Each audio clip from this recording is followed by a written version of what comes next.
A few miles south of McTilla there was, and probably still is, a wood containing a little temple. It must have been quite a pretty place, with its dim, shady clearings and the tall trunks reaching up to the high foliage through which the light filtered. I often wondered what it looks like now. That wood was one of the places where the Japanese concentrated for their counterattack against McTilla, where we, the 17th Indian Division, had been cut off since capturing the town 3 weeks earlier. Because Jap outnumbered us, it was essential to break up his attacks before they could be launched, and our division commander had marked down the temple wood for special attention.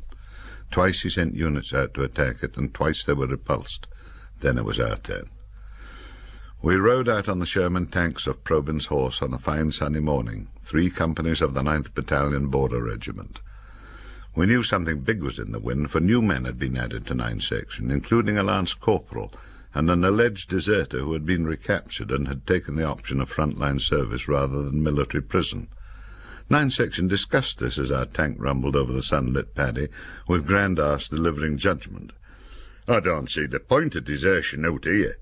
I mean, in Blighty a fella can stay on the run, but if you desert in India, the Red Caps is bound to catch thee, and you'd have to be doolally to bugger off in Burma.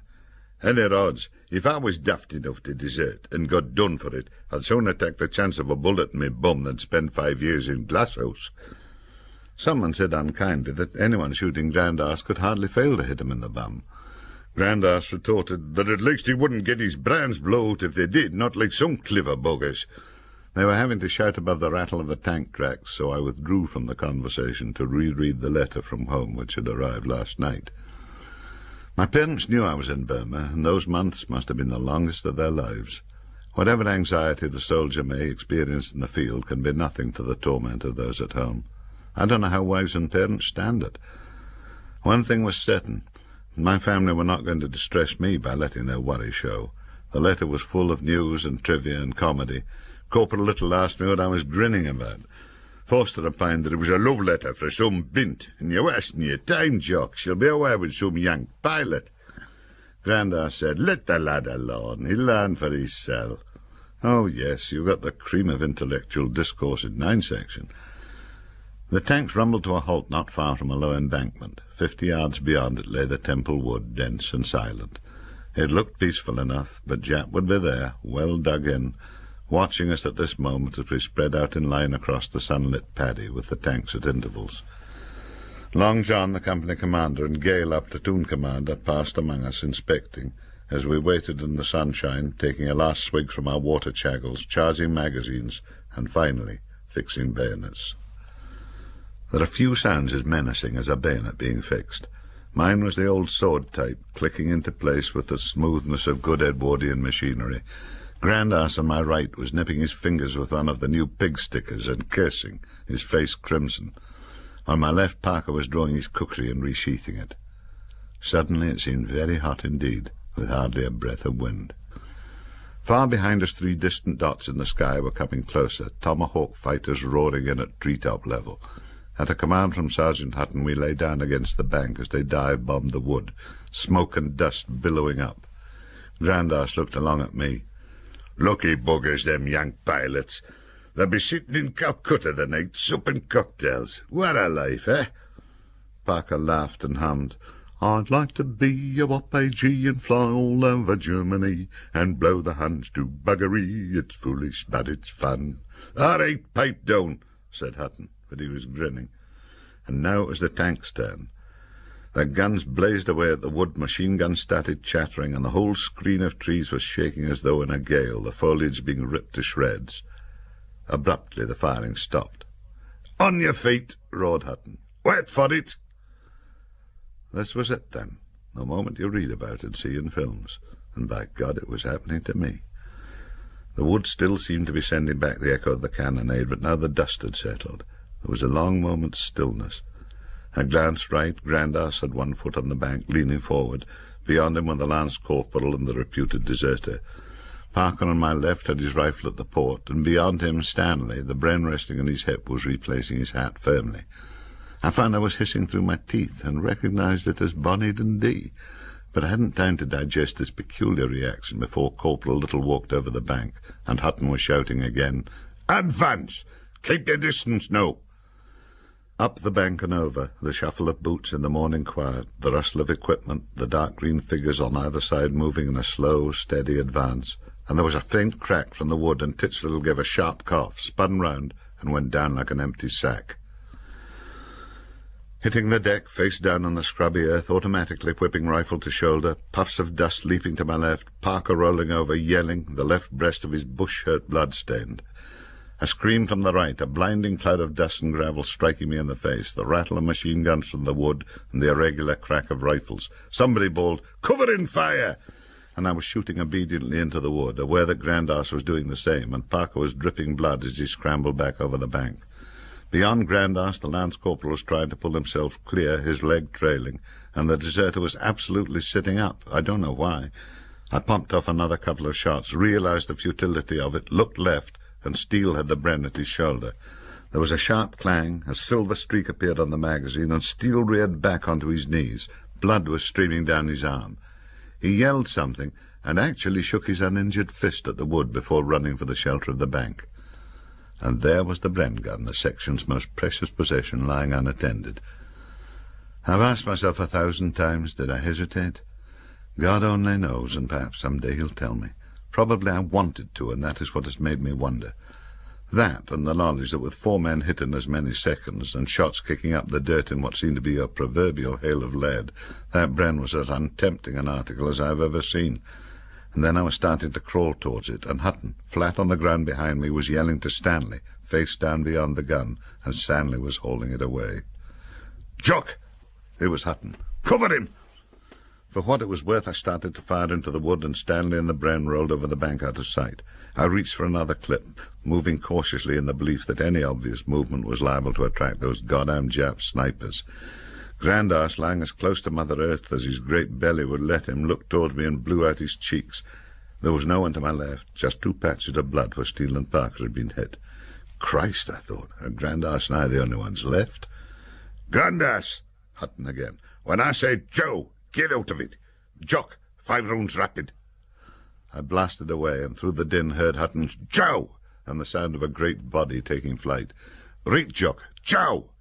Grandarse was still short of the bank when I went over it like a bird. The first thing I saw was Steele, white as paint, eyes shut. An orderly had torn away his shirt, and his chest was a mass of blood. Beyond him, Parker was propped against the bank, holding a field dressing to his shoulder. I didn't see them, but the Lance Jack and the deserter had both been hit. Along the bank, rifles and Brens were firing, the Sherman's guns were crashing again, and I was recharging my magazine when a tall Lance Corporal came running to Hutton. They peered over the bank, and Hutton signalled to me. "When Kanga's over the top, give him cover and fire as hard as you can. Stanley, you give automatic fire. Right, Jack. On you go, son." Kang took a run at the bank and went over, dodging from side to side as he ran towards the still green figure of Corporal Little, diving down beside him, and I could see that he was speaking. I reloaded, firing again as Kang came zigzagging back. Halfway he stumbled. Hutton swore, and then Kang came tumbling over the bank, clutching his forearm, blood running between his fingers. He shook his head. "Bus," he said, and Hutton groaned. "Bus" is Hindustani for finished. The firing had died away, and the wood was silent. They had stopped us almost before we had started, and now they would be reloading in their pits and bunkers, waiting for us to try again. Grandarse rolled up beside me. His face was running sweat. "That shows you what airstrikes and tanks is worth. Bugger me." "Will we go in again?" "Well, bloody hefty. Not by the front bloody door, though. Hey, that bugger's headed now." He was peering over the bank at the nearest Sherman. A wounded sepoy was dragging himself behind the tank, one leg black with blood to the thigh, and then he was dead. His body seemed to subside as though something had been let out of it. Hutton was waving, and we doubled towards him, crouching to keep under cover of the bank. The rest of the section, what was left of it, was there. Stanley with the Bren, Nixon, Watty, the Duke, and other men whom I didn't know. In less than a minute we'd lost over a third of our original number. Then Gale was leading the way left, along the bank, which must have curved in towards the wood, for presently we were on the edge of the trees. The snipers who had cut down Parker and Steele and Little and the others must be in the shadowy interior ahead and to the right. Stanley touched my shoulder. Beyond him, Gale was motioning the section forward into the wood. Someone muttered something about bunkers. Stanley and I rose together and moved warily through the fringe of trees. It was dim after the glare of the open country, but to our right I could make out a clearing. I nerved myself to go on walking as softly as could be, and knelt down by some bushes, listening. There wasn't a sound or sign of Jap, but across the clearing 10 yards away was a bunker, a big one, a mound of hard red earth about 4 feet high and probably the same depth underneath, with a firing slit at ground level. I looked at Stanley, his bren at the ready, and then I was going like a bat out of hell for a palm tree across the clearing. There was a crack from the firing slit, but it was a shot wasted, and as I reached the tree, Stanley ran forward, firing from the hip. Dust flew from the bunker as the bren burst hit it, and then the bloody gun jammed, and as Stanley jumped aside, I found myself running forward, firing into the slit. 3 shots, I think, and I believe there was a return shot, and then I was diving down beside the bunker wall, fumbling for a grenade.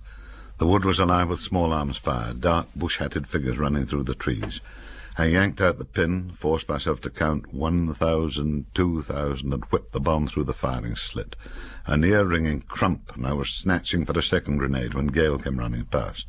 I followed him round to the bunker entrance, a low, narrow doorway, and he was in the act of tossing a grenade inside when he suddenly stood straight up. His bush hat fell off, and the side of his face was covered with blood.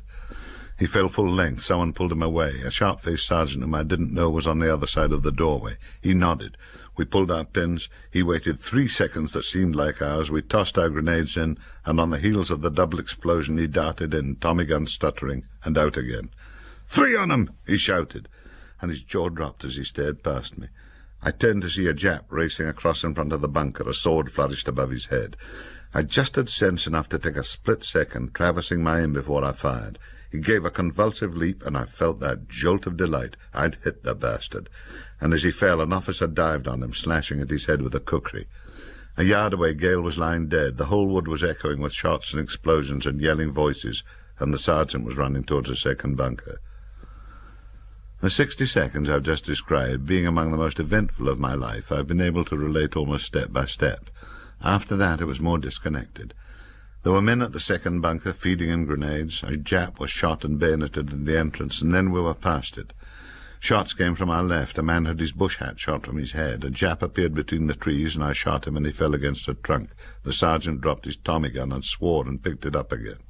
The sequence of these things I can't be certain of because it all happened so quickly, or seemed to. I've spoken of 60 seconds, but if that sergeant were to reappear and say it took 20 minutes, I couldn't contradict him. The regimental history says we were in that wood for 4 hours, killed 136 Japanese, and lost 7 dead and 43 wounded ourselves, but I wasn't conscious of time. Then we were withdrawing, the little sergeant shouting to take our time, keeping us in a rough line, firing as we went, for Japs were filtering into the trees we had just left. He was next to me, firing short bursts. The man on my other side got a bullet in the leg from an unseen Jap, but hobbled out under his own steam, blaspheming painfully. That was the battle in the Temple Wood, an insignificant moment in the war, but typical of the kind of action that was going on all round McTiller. And if figures mean anything, we won it.